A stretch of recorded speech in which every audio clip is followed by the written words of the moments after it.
Welcome to Southwest Florida Real Estate Update, hosted by area realtor Jim York and York Real Estate Group of Downing Fry Realty. Our show will bring you the most up-to-date information about the local real estate market, featuring leading experts in the real estate field. Good afternoon and welcome to the Southwest Florida Real Estate Update. I'm Michael York with the York Real Estate Group, and I'm joined today by our host Jim York and his guest Don Ross of Ross Title and Escrow.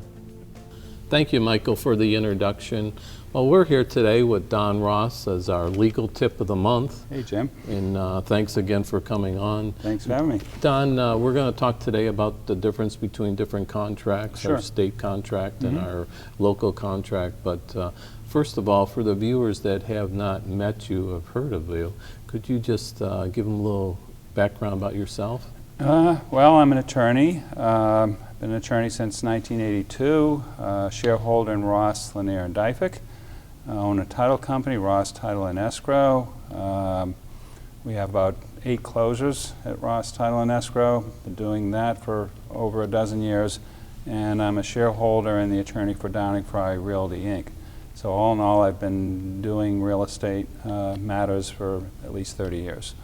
Okay, and where's your offices located? It's on the corner of 6th Avenue North and 41. 599 9th Street North is the technical address. That's pretty easy. Well, I screw it up from time to time, don't worry. Well, maybe just, I'll let you start in with tell us a little bit about the 2 different contracts we're going to be talking about, and then we'll go into what we're really going to talk about. Well, it's really hard, for agents and for any regular person out there, because we really have 2 rather extensive set of documents, really 3, but we're talking about 2 today. The Naples Board of Realtors contracts, and there's 70-odd forms relating to that.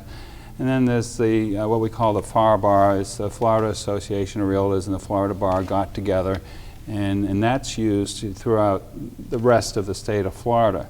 People in Collier County, Lee County really have to work twice as hard as people anywhere else in the state, because anywhere else in the state they're mostly dealing with FAR Bar or that 3rd contract, which is the Florida Association of Realtors.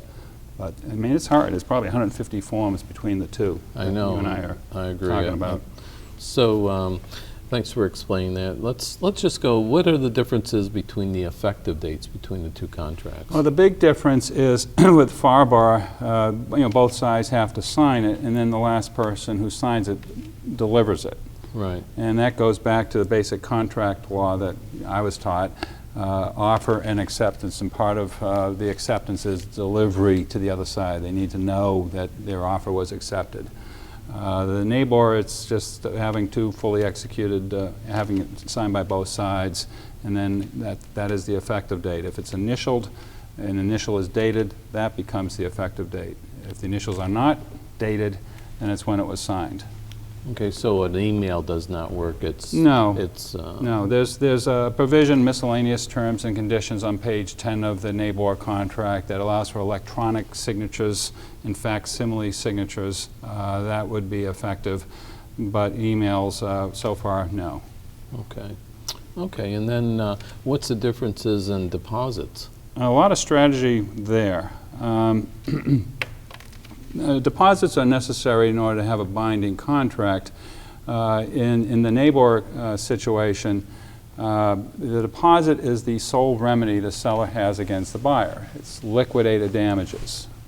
Liquidated damages generally means that it's impossible when you're signing the contract to figure out what your actual damages would be, so both parties are agreeing beforehand that this deposit is going to be the damages if the buyer breaches. Right. So the NABOR contract, the deposit and the damages are linked. It's the deposits made that would be the seller's sole remedy against the buyer. With the FAR Bar contract, it's deposits made or agreed to be made. So if you're a buyer, and you're agreeing that your second deposit is going to be a large sum of money, it's a big difference whether you use a NABOR contract or a FAR Bar contract, because some buyers might want to walk away after the initial deposit is made, but before the second deposit is made. With a Right. fire bar, it's harder to do. That's interesting. And for our viewers, I just wanted to touch base on deposits. A contract really isn't a contract till there is some money. You have to changed, have right? mutual consideration, and Right. consideration takes the form of a promise. The seller is promising to convey if you do everything you're supposed to do if you're the buyer. The buyer's consideration is the money they're putting down. I mean, I'll lose this money if I don't perform, so that's the buyer's consideration. So there has to be something that puts, either side have something to lose, or there's a promise being made in order for the contract to be effective. Okay, and then, delivery of documents is a big thing with people. Yeah, there's strategy in that too. The one that comes up most often with me is condominium documents. Right. And condominium documents tend to be like that thick. Right. And I'm always concerned that the buyers will miss something. They might ignore it. It's rather intimidating. You're dealing with folks who, they might buy 2 or 3 homes their entire life, so this is overwhelming. Right. And so I usually recommend that the condo documents get delivered to me, and I can review them with the buyer and make sure they don't overlook the use restrictions, the rules and regs, the frequently asked questions, and help them analyze the year-end financial statement. But the other delivery differences with the FAR bar delivery you can give to the broker, the attorney, and that's delivery. They're silent on the condos. They don't say, but I would presume the statute would prevail and you have to give it to the buyer. With NABOR, you can give all other notices to the broker, notices that I want this inspected or this remedied, to the broker, to the attorney, and that would be official notice, except for homeowners documents and condominium documents. Those giving them to the attorney is not the same as giving it to the buyer. Okay, or the broker. Or the broker. Okay, so they would have to receive them, the owner, and get the receipt that they signed, right? The receipt actually isn't even called for under condominium or contract law, but the receipt is generally pursued because you can argue to the end of time whether or not the buyer got it or not. It gets to be very difficult, and again, because they're so thick, Right. If you're missing one amendment, or if you, instead of the year-end financial statement, you get the balance sheet. Right. And for lay people, balance sheet is income and expenses. The year-end financial is assets and liabilities, and what the statute calls for is the year-end financial, which is assets and liabilities, and big E is reserves. And what we look for is account receivables. If the Right. condominium is owed a lot of money, generally indicates that people aren't paying their maintenance, which during the recession we saw a lot of. That's right. So you hate to sign a receipt and get the wrong thing, get the balance sheet rather than the year-end financial, or to be missing amendments. I mean, sometimes I'll get condo docs and they were done in 1975, and I say, these can't be it. I mean, these are 40 years old. There's been legal changes since then, and so we order a new search. So that's why I recommend that they be sent to the attorney. That's right. Because I see them all the time. Right. I can go through them rather quickly, and I at least want to make sure that the significant points in most transactions the buyer sees. Now, they might have something unusual that they care about, and it gives me a chance to ask, if there's something odd. Is their dog really large, or are they going to have a lot of family guests coming down when they're not here, that sort of thing, and we can, find out the answer whether that's allowed. They have a truck or Anyway, something. if a golf cart is allowed, a motorcycle, a boat, things of that sort. Don, we're going to take a little short break. Sure. And we're going to be back in 1 minute. Thinking of buying a home located in a golf course community in the Naples, Marco, Bonita, or Estero, Florida? Here is what Mark Lai, former PGA winner, says about Realtor Michael York of the York Real Estate Group of Downing Fry Realty. Hi, I'm Mark Lai. If you have any real estate needs in Naples, Florida, the one company to contact is the York Real Estate Group. Also, if you want a golf course property to invest in, Michael York of the York Real Estate Group is the guy to contact. Michael knows every golf course in Naples. I will tell you this, he's been in the golf business for a long time. He's played all the great golf courses down here, and he is an outstanding realtor. I've known him for quite some time, and he's he's got a lot of integrity, and he very much knows his stuff on all the different clubs here in Naples. So the York Real Estate Group is a great place to start. So if you have any time or anybody that wants to visit down here in Naples and look at the options out there, please contact the York Real Estate Group.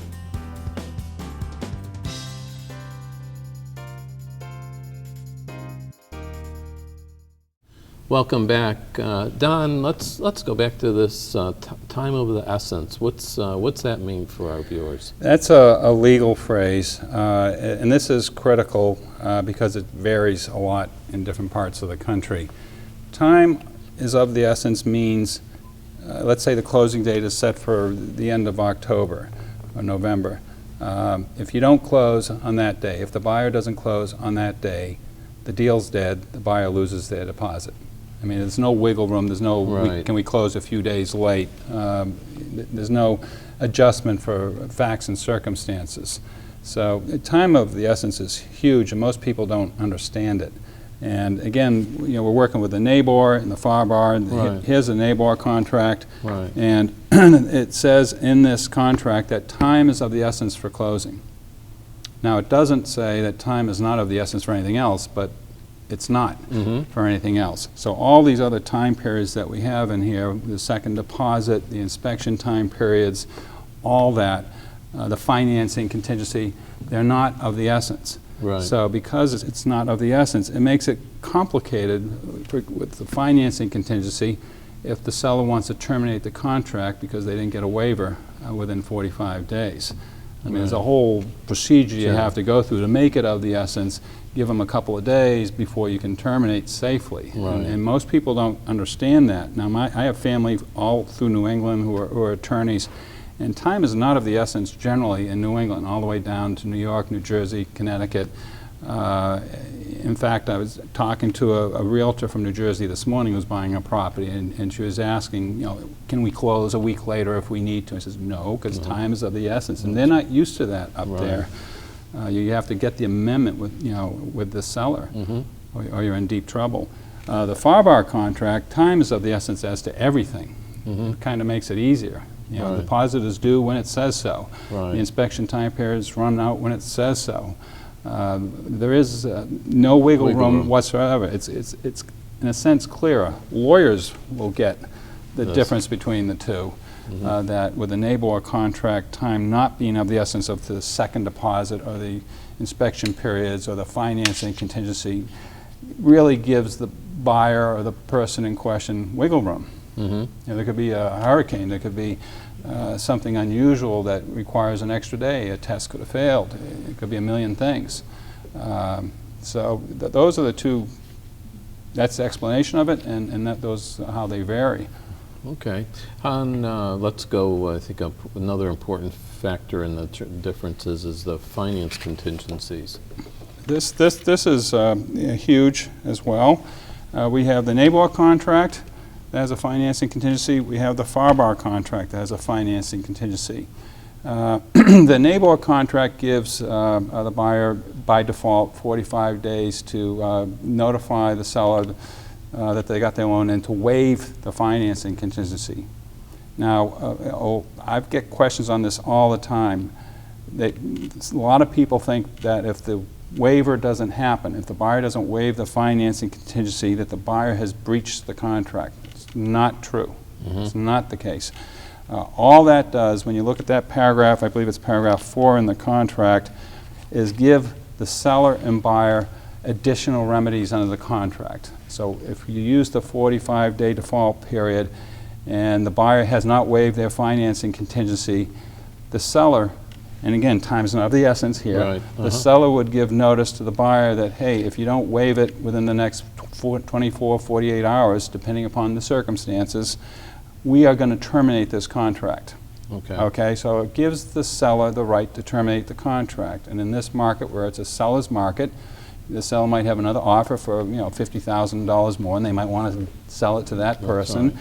It also gives the buyer the right to terminate the contract, but the buyer has to get a letter of adverse determination from the lender, which basically says, why they're being turned down. And it has to be something relating to the property. The property didn't appraise, something of that sort, or the roof's too old, or something relating to the buyer, that their credit is terrible, they don't have enough cash to close, excessive debt load, things of that sort. So that's the NABOR one.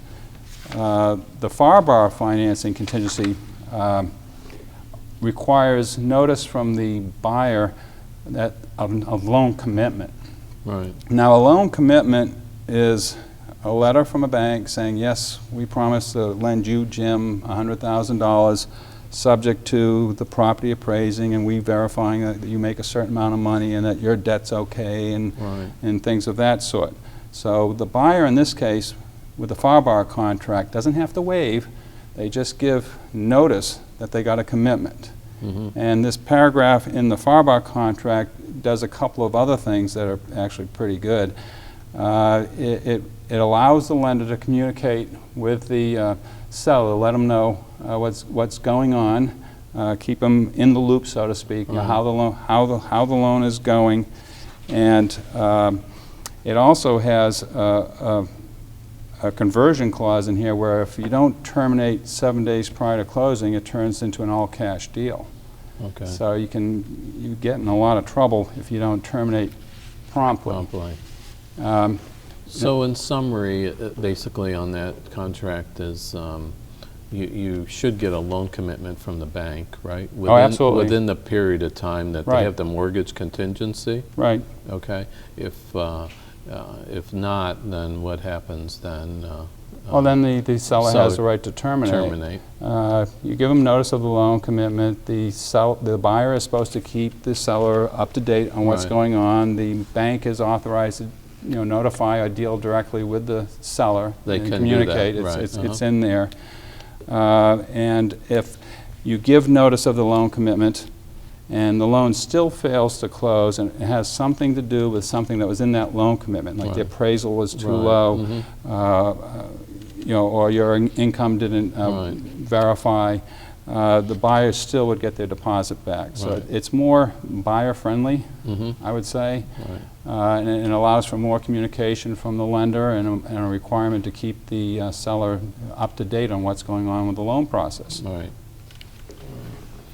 Okay, Don, we're going to take another little short break and we're going to talk about inspections. We'll be right back. Thank you. Thinking of buying or selling a home in Naples, Marco, Bonita, or Estero, Florida? Think of the most experienced York Real Estate Group associated with the #1 brokerage in Naples, Downing Fry Realty, which produced $1.9 billion in sales in 2014, controlling 43% of all transactions in Naples. Jim, Michael, and Morgan York make up the York Real Estate Group of Downing Fry Realty. With over $250 million in sales transactions, they can offer you the expertise and trust you want and need in a realtor. Call them today at 239-273-6727 or visit their website, www.naplesyorkrealestate.com. Welcome back. Don, let's just go to inspections. I know we've covered a lot today, but inspections I think is a big part of the contracts, both contracts. And there's always, I think, confusions with the buyers, the sellers, the real estate agents, etc. So maybe let's just start. What is the difference there? Oh boy, where do I begin? I know, it's a loaded I'm one. looking at 3 sets of documents here. Right. There is so much on inspections. We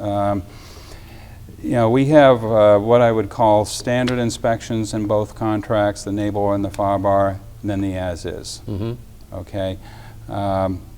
Maybe we can just start with the as-is. It might be easier to understand. With the as-is contracts, and here's the FAR as-is, NABOR has an as-is, and they have an as-is addendum. It allows the buyer to do whatever inspections they want, anything. Permit inspections, radon, mold, general inspection, air conditioning, roof, whatever, and they can terminate for no reason or any reason. In fact, they don't even have to have an inspection. You could have found the buyer another house that's a better deal in the neighborhood they wanted originally, or maybe something happened to the stock market and now they want to pull out. They can just cancel with the as-is contract. The as-is contract is particularly important with FAR-BAR. I mean, it really is, because in the regular FAR-BAR contract, which this isn't helping anybody, but the regular FAR-BAR contract, mold and radon are not covered.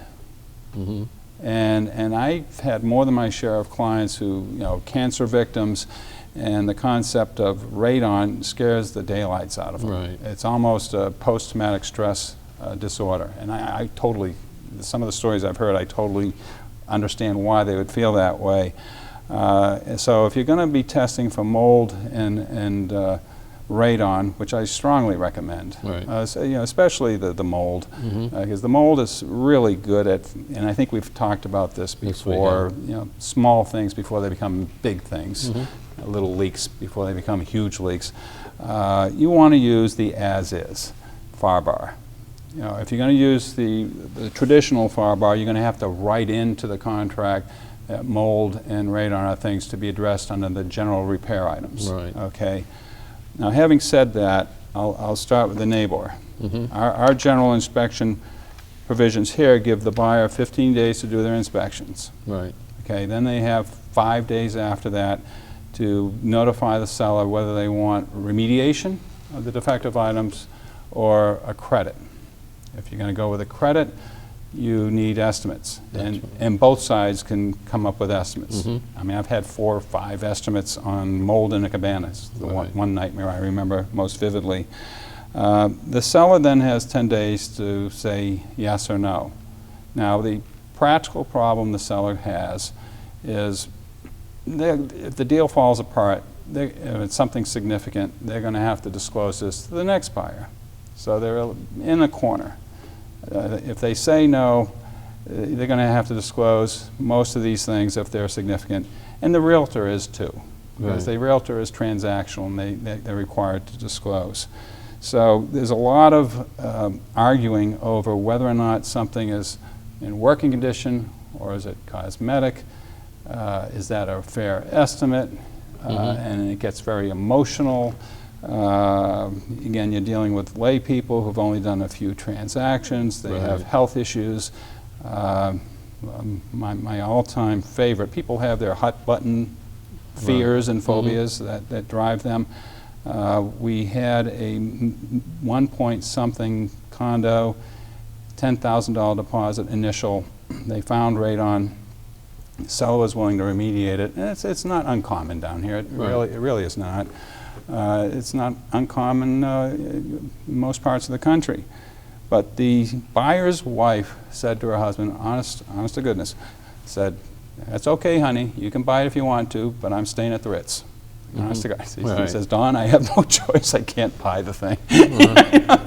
So he just refused to close, and the money sat there forever until the parties agreed to split it, because it really wasn't enough money to hire lawyers over and to litigate. $10,000. I mean, you're going to spend more in lawyer fees than what's there. So it's not practical. So the seller can say yes or no.